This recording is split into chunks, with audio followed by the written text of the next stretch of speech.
Assalamualaikum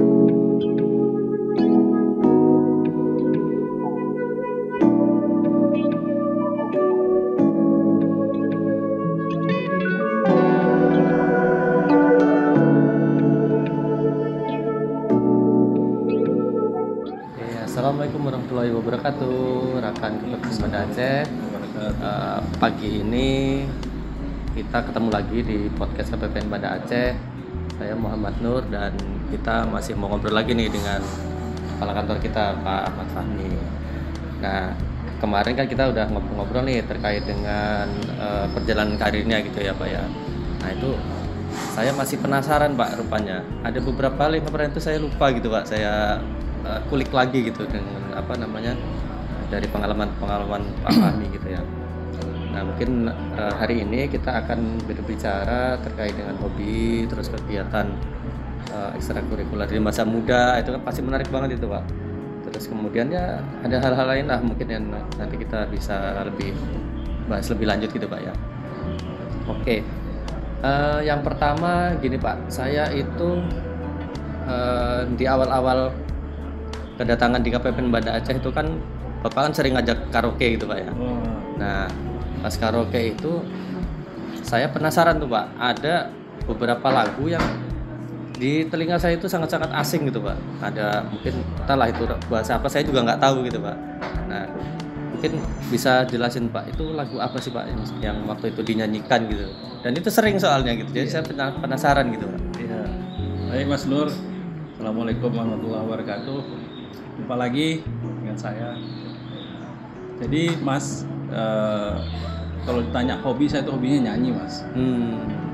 Jadi hobi nyanyi saya ini mungkin diturunkan dari kakek saya. Kakek dari sebelah ibu saya. Beliau seorang musisi ya, tapi musisi yang belum gitu apalah ya, hanya musisi lokal gitu. Aslinya kakek saya itu seorang polisi. Polisi, kemudian dikaryakan di sebuah perkebunan di Medan. Nah, jadi hobi beliau itu di musik, membentuk satu grup musik, ya, tapi grup Melayu, musik Melayu, Mas. Nah, musik Melayu tahun-tahun 70 80 itu. Iya. Personilnya itu semua keluarga. Berarti kayak ini, Pak. Kayak model apa? Bimbo gitu, Pak ya? Ya, tapi ini jenis musiknya Melayu. Dan hanya lokalan Medan. Ya. Oke. Sering tampil di TVRI Medan. Wis, keren itu. Jadi orkes Melayu gitu, Mas. Jadi kakek saya ini aktif di situ. Dan kakek-kakek saya yang lainnya, termasuk vokalisnya juga dari keluarga sendiri.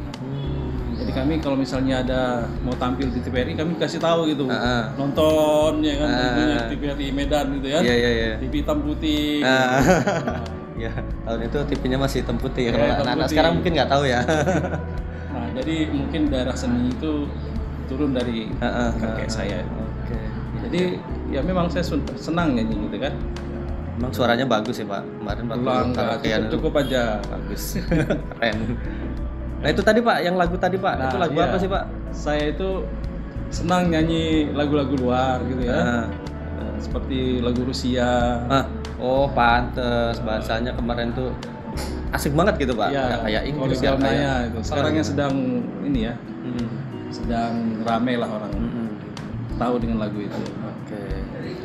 Nah, bahasa Rusia itu kan bahasa yang apa ya?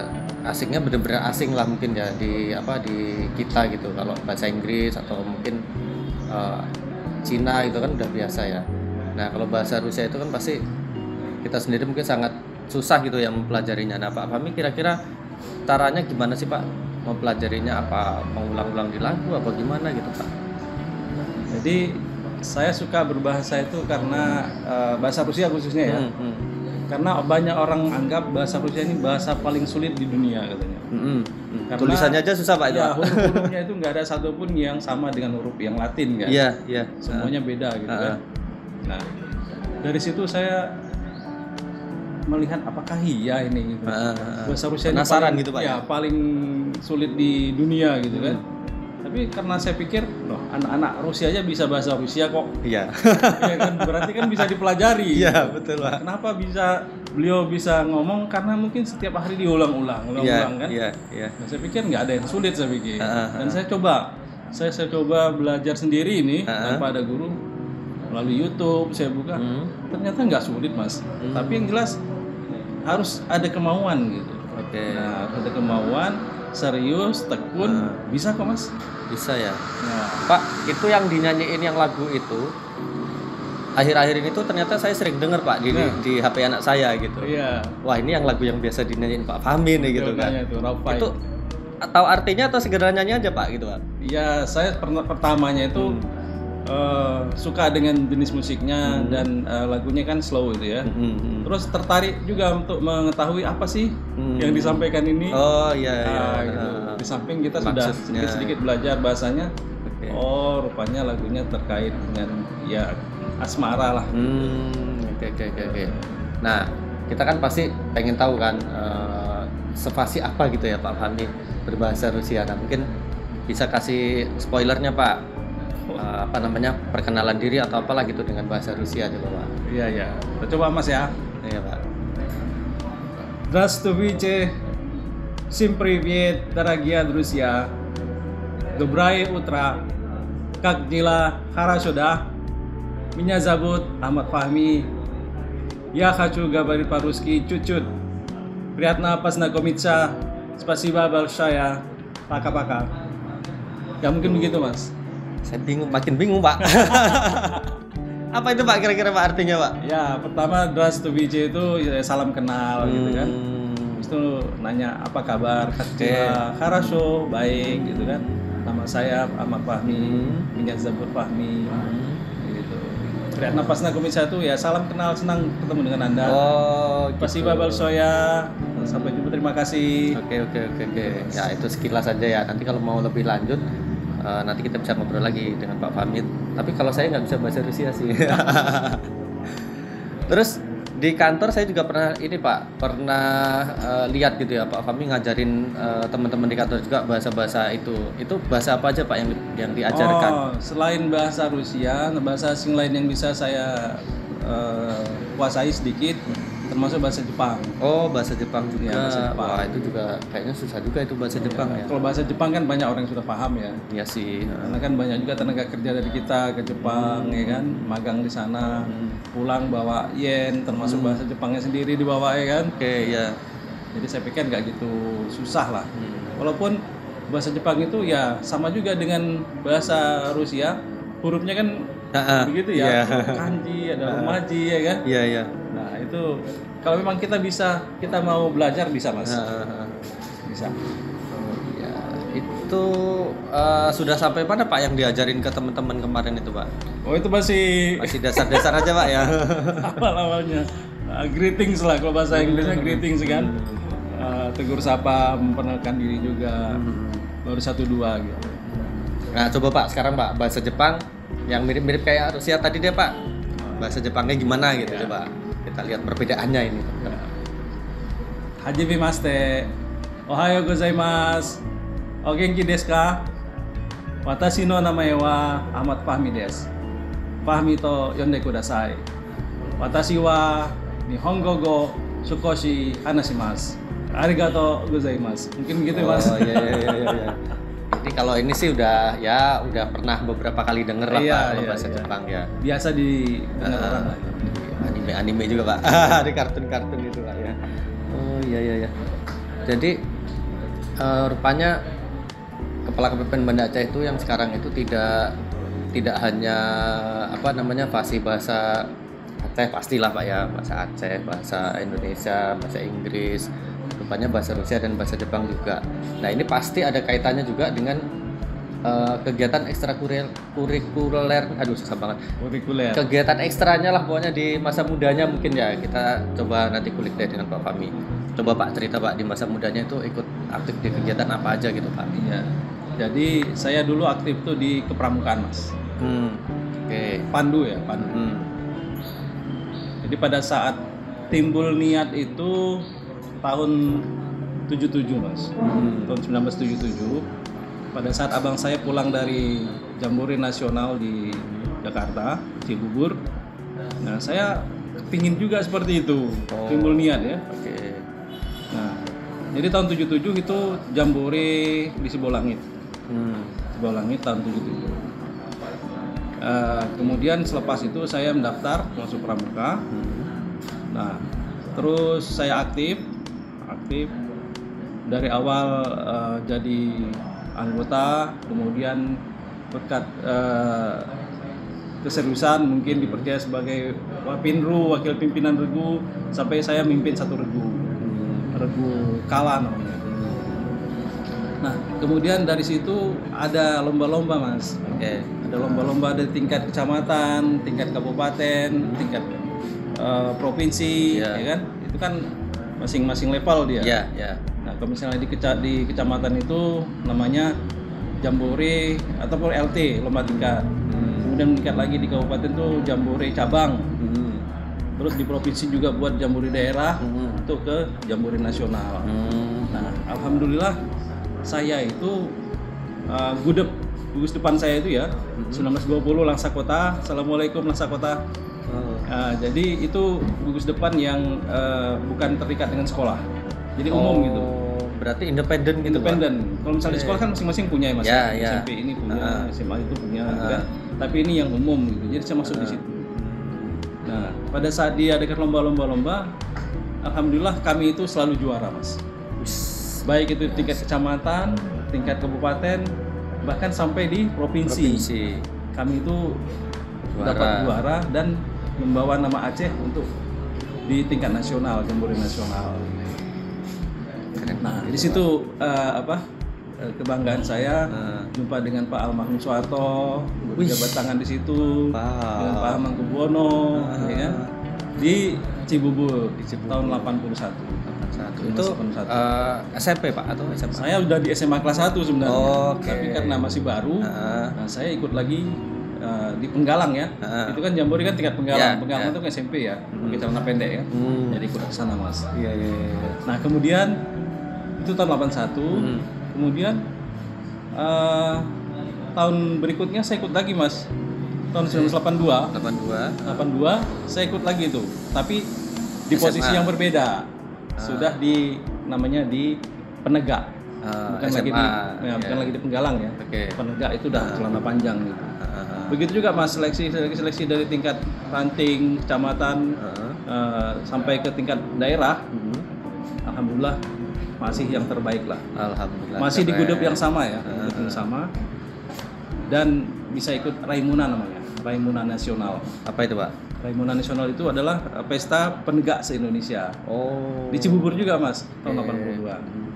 Jadi saya tahun 81 pertama kali ke Jakarta itu gara-gara pramuka.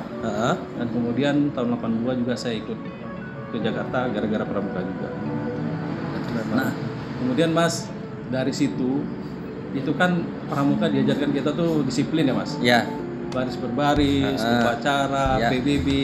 Itu kan PBB itu peraturan baris berbaris ya. Nah, alhamdulillah dari situ modal saya itu bisa untuk dipercaya sebagai anggota Paskibraka. Tahun berapa itu Tahun Pak? 81 juga Mas. Pulang dari Cibubur, ada seleksi Paskibraka untuk Provinsi Aceh ya. Iya. Tapi kan bertahap dari sekolah, kemudian di cabang, kabupaten, sampai di provinsi. Jadi pada saat seleksi, nah saya nggak sampai ke tingkat nasionalnya. Jadi Paskibraka tingkat daerah.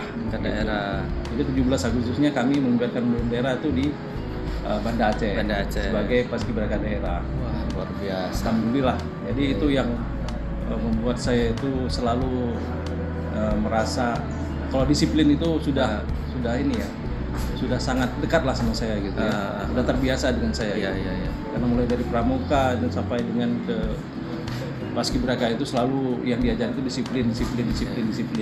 Mungkin kaitannya dengan ini juga Pak ya, orang tua sebagai ABRI Pak ya. Nah, dukung lagi ya dari latar belakang saya juga bapak saya itu seorang TNI. Terus tadi ternyata Pak Fahmi cerita kakeknya juga polisi itu Ya, kan. kakek saya polisi. Ada hubungannya lah ternyata ke dunia kepramukaan tadi ya. Nah, dari yang Pak Fahmi ceritain tadi Pak ya, terkait dengan pramuka, kemudian hobi nyanyi dan pakai bahasa yang sulit sekali tadi, Rusia dan Jepang tadi, saya mungkin bisa sedikit menarik kesimpulan gitu Pak ya, bahwa rasa penasaran itu timbulnya dari sana gitu. Namanya pramuka kan biasanya penasaran dengan alam segala macam lah, mungkin ada kaitannya gitu. Iya, di pramuka itu Mas kita diajari penjelajahan juga itu. Nah, itu. Iya, Itu. hiking namanya ya kan. Udah tuh kita diajari berkemah. Itu banyak hal-hal yang harus kita pelajari. Misalnya kita harus bisa bersinergi. Ya, betul. Kita harus bisa berkomunikasi, ya kan? Kita harus bisa berbagi. Jadi itu kita dengan secara tidak langsung memang kita dituntut seperti itu. Jadi menambah ini kita ya, menambah kekuatan kita. Banyak hal positif yang bisa didapat nih teman-teman dari kegiatan ekstrakurikuler tadi ya. Iya, contohnya misalnya di pelajaran sekolah kita nggak pernah diajari sandi, nggak pernah ada mops, semapur itu nggak ada Mas. Dapatnya di pramuka itu. Betul. Ini apaan begini? Iya. Ya kan? Kayak bendera kecil itu Pak ya. Itu berkomunikasi loh Mas. Iya. Komunikasi itu Mas. Tapi menari bendera gitu ya. Iya. Pakai print itu apa? Saya pikir biasa-biasa aja macam rupanya itu komunikasi Mas. Iya. Ada di situ yang pesan disampaikan. Ada kodenya Pak ya. Iya, ada kodenya. Terus sandi-sandi itu macam nggak tahu kita juntrung-juntrung itu naik turun. Tapi rupanya itu kata-kata Mas. Jadi itu yang bisa buat kita nambah wawasan, nambah ilmu. Iya. Nah, kira-kira gini Pak, pesan untuk generasi muda deh Pak, karena kita kan bisa ngeliat nih generasi muda sekarang ini kayaknya kan banyakan aktif dengan jempolnya gitu Pak ya, bermain game lah atau apalah sosial media gitu kan. Apa nih Pak pesannya buat kami generasi muda ini Pak? Ya ini memang beda zaman ya, beda zaman. Tapi bukan berarti tidak bisa kita kembali ke sana, kegiatan yang positif ya. Pramuka itu saya pikir satu wadah yang paling bagus untuk anak-anak muda ini. Ya. Melatih diri, melatih mental, fisik itu di sana ada. Bukan, ya gini juga bagus informasi ya, maksudnya teknologi ya. Tapi tolong bisa dikolaborasi misalnya gitu ya. Ada juga kegiatan fisiknya supaya fisik bisa kuat gitu kan. Gitu, iya. Jangan nanti kena hujan sedikit udah pilek. Kira-kira ini kan medsos ini kan. Saya lagi menguatkan kalau diri dulu juga kan kita mandi hujan nggak apa-apa kan. Nggak ada demam. Sekarang anginnya sedikit udah masuk angin ya. Mungkin itu ya pesan saya itu supaya bisa aktif di bukan hanya di pramuka gitu. Di cabang-cabang lain juga olahraga misalnya ya kan. Nah, supaya bisa ada gerak badan. Dan kegiatan-kegiatan yang positif lah. Supaya kita bisa membuat kita berprestasi walaupun mungkin nggak tingkat nasional tapi ya level-level bawah kita bisa ikut. Jadi sehat badannya, sehat juga jiwanya gitu ya Pak ya. Sehat jiwa dan raga. Betul. Keren Pak. Oke, mungkin kali ini itu saja Pak yang kita obrolin. Udah ya banyaklah tadi yang kita bahas terkait dengan hobi ekstrakurikuler dan lain bahasa asingnya tadi yang saya salut banget gitu dengan Pak Fahmi gitu ya, Rusia dan Jepang tadi. Oke, jadi sekian dulu teman-teman rekan KPPN Banda Aceh podcast kita kali ini. Nanti kita ketemu lagi di podcast selanjutnya. Oh iya, tadi saya lupa mention. Jadi podcast kali ini kita ada di T36 Cafe. Posisinya ada di Taman Sari ya. Di pojok Taman Sari, Kota Banda Aceh. Nanti teman-teman bisa search juga di Google T36 Cafe. Oke, terima kasih Pak Fahmi. Kita say goodbye dulu. Assalamualaikum warahmatullahi wabarakatuh. Arigatou gozaimasu.